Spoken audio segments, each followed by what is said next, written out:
ज़राए से खबरें ये आ रही है कि पीसीबी चाहता है कि शाहीन शाह अफरीदी पाकिस्तान टीम को टी20 वर्ल्ड कप में लीड करे, बावजूद इसके कि उन्होंने न्यूजीलैंड का सीरीज़ हारा है और इसके बावजूद कि उन्होंने अभी पीएसएल में लाहौर कलंदर को पहले राउंड में एलिमिनेट कर दिया है। इसके बावजूद पीसीबी चाहते हैं कि शाहीन शाह अफरीदी पाकिस्तान टीम को टी20 वर्ल्ड कप में लीड करे। बिल्कुल ज़बरदस्त सोच है पीसीबी के। लेकिन यहाँ पर दो चीज़ें हैं। एक तो ये है कि आप किसी कैप्टन को एक बना दें, एक दो सीरीज़ के लिए उनको फ़ौरन हटा दें। दूसरा चीज़ ये है कि आप एक प्लेयर को कैप्टन बनाते हैं, उसके बाद वो सीरीज़ हारते हैं, मैचेस वगैरह मुख्तलिफ़ किस्म की सीरीज़ आके हारते हैं, लेकिन उसके साथ साथ वो थोड़ी बहुत सीखता है और आखिर में आके आपको एक कामयाब कैप्टन मिल जाता है, क्योंकि उनका एक्सपीरियंस इतना ज़्यादा हो जाता है।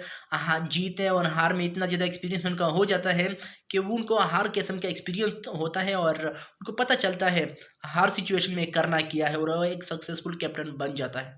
लेकिन अभी इस वक्त जो पीसीबी फैसला ले रही है वो बड़ा ज़बरदस्त है, लेकिन कभी ना कभी आपको ऐसा भी होता है कि अब हालत बंदे को कैप्टन बनाते हो। अब शाहीन शाह अफरीदी बिल्कुल मेरे ख्याल से कैप्टन मटेरियल नहीं है। रीज़न उसका ये है कि वो और रिएक्ट बहुत ज़्यादा करता है।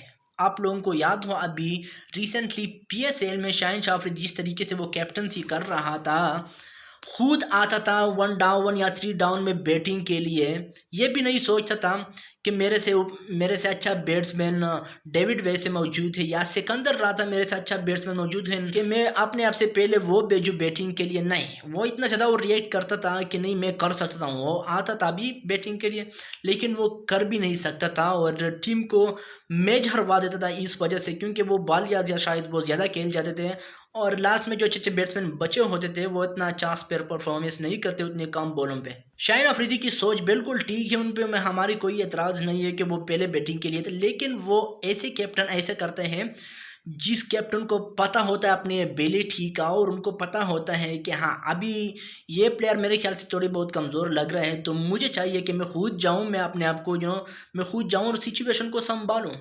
शायद ऐसी सोच जो होते हैं वो अगर धोनी को आ जाए मैचेस के दौरान तो वो कर सकता है, क्योंकि वो एक टैलेंटेड और एक इंटेलिजेंट प्लेयर है, तो वो ऐसे कर सकते हैं।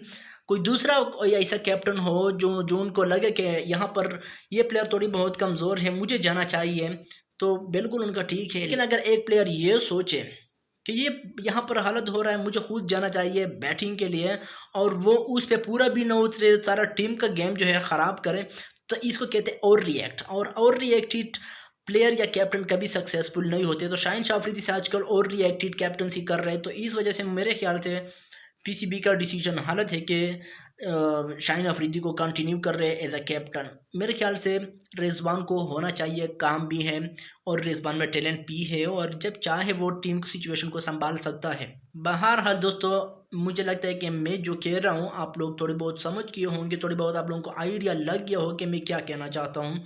तो मेरा पॉइंट ये है कि शाहीन अफरीदी और रिएक्ट करता है और अगर और रिएक्ट वो कर जाए तो उसके बाद वो परफॉर्मेंस भी नहीं शो कर सकता। वो नहीं कर सकता, वो उस अपनी क्राइटेरिया पर पूरा नहीं उतरता है, बीच में चोट के निकल जाता है, तो इस वजह से पूरा टीम हार जाता है।